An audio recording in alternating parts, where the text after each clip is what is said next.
Okay, so I don't usually watch NXT, but this week I mistakenly thought Seth Rollins would be defending his World Heavyweight title against Braun Breaker, so I tuned in. But anyways, here's my review of the June 13th, 2003 episode of NXT. Okay, so my impression of NXT the moment it started was, wow, the stage actually looks much higher production compared to when I had seen it in the past. I haven't seen NXT in a long time. The opening match was pretty fun. Six-man tag team, Shizm versus Mustafa Ali, Tyler Bate, and Wes Lee, then who was the North American champion, NXT North American champion. Shizm, of course, was accompanied by The Rock's daughter, Ava Raine. It's good to see Ava Raine get her own ring name and not just something like Ava Johnson playing off The Rock. I love in the beginning how Ali, Bate, and Wesley they made their entrances sort of together, and then they just jumped into the ring and fought with Shizm.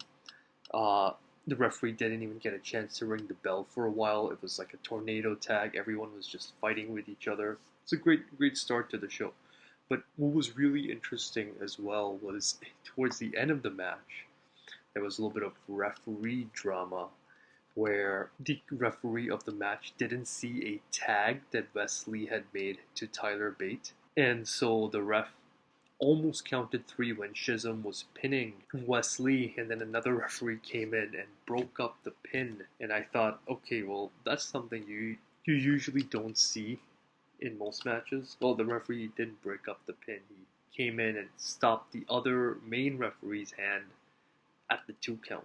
Anyways, great start to the match, and later on in the night we saw a backstage segment where Mustafa Ali told Wesley to defend his title against Tyler Bate, and Ali would be the special referee, and this would be for next week. So it looks like maybe they're trying to build up, knowing that this is the WWE, they're probably trying to build up Mustafa Ali, maybe turning heel and eventually challenging Wesley for the North American title. Next, we got Braun Breaker making his way to the ring to cut a promo. He was challenging Seth Rollins for the title, so no World Heavyweight title match this week.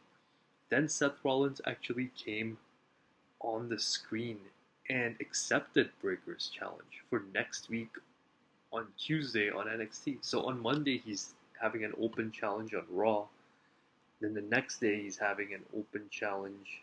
Well, not an open challenge, but he accepted Breaker's challenge to defend the title just one day later. And then, yeah, I mean, looks like Rollins is defending his title pretty often now. So they're building this culture of the workhorse champion, where Seth Rollins is the complete opposite of Roman Reigns. And you know what? I'm loving the culture, and that they're building this title already feels more prestigious than the Universal title, even though Reigns has held it for over 1,000 days. You know what? Quantity doesn't matter. Quality does. Quantity does matter to some degree, but I mean, what they're doing with this title so far, it's really grown on me. So I really like what I'm seeing. Even Ilya Dragunov interrupted at one point, trying to get into the ring to brawl with Breaker, and a bunch of security and backstage officials were holding him back. Braun Breaker really looked like a superstar here, and I think it just makes sense for him to eventually transition to the main roster after this. We got a backstage segment with Dana Brooke. She was doing an interview. This was right after they showed a video package of her. And then, haven't seen her in a long time. She looked really different. And then Cora Jade came in, interrupted, and slapped her. So it looks like they're building a feud there now with main roster Dana Brooke and NXT Cora Jade. We then got a match between Thea Hale of Chase University against Cora Jade. Cora Jade was costed the match by Dana Brooke coming out and interfering and costing her the match by pushing Jade into the steps.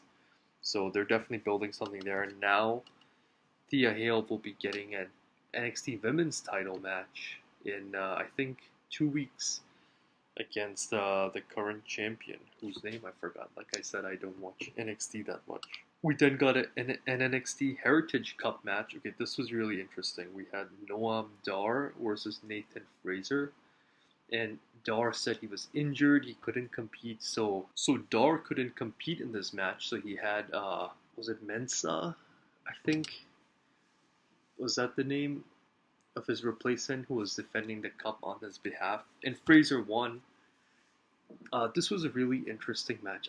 This is my first time watching an NXT Heritage Cup match, and the Heritage Cup rules, 6 3-minute halves to the match. That was a really interesting concept. Never seen something like that before in wrestling.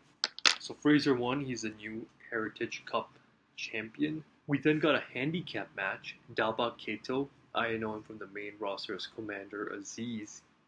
He was facing off against Scripps and Axiom. Now, usually in a 2-on-1 handicap match with a big monster, the monster dominates and is made to look like a beast. But in this case, he actually lost, and so Axiom and Scripps won. Then we had something I've never seen before in wrestling, which is so a 1-on-1 match between Malik Blade and Endris and Nofe. And it seems like they're a tag team, so they made their entrance out together, but then they're competing against each other, so they're not making their entrances separately. That was something so unique. Blade won. After the match, there was some interesting sportsmanship. Loved it. Really did. And then Booker T made an announcement. He got word from the back that next week that Blade and Inoue would compete with 2 other teams who were there at ringside, and the winners would become #1 contenders to the NXT tag titles. And then all 3 teams brawled while Los Lotharios, I think that's what Angel Garza and Humberto Carrillo are called as a team. They were there in the balcony being interviewed. So it looks like they're coming down to NXT too. In the penultimate match of the night, we got Roxanne Perez versus Tatum Paxley. I'm impressed by Roxanne Perez.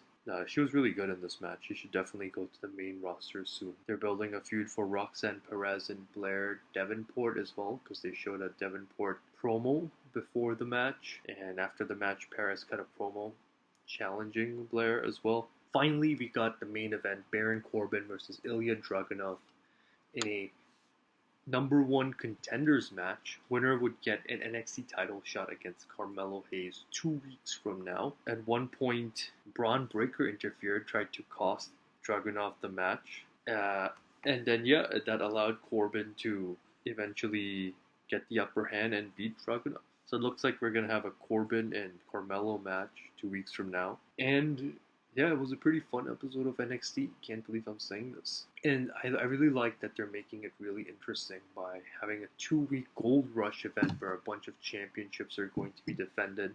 Seth Rollins is going to be defending his world title next week. Carmelo has defending his NXT title 2 weeks after, 2 weeks from now. So yeah, it was a pretty fun episode. They're really building a lot of long-term stuff here, and it's really good to see all this young future WWE main roster superstars in action. Alright, that's my review of NXT this week.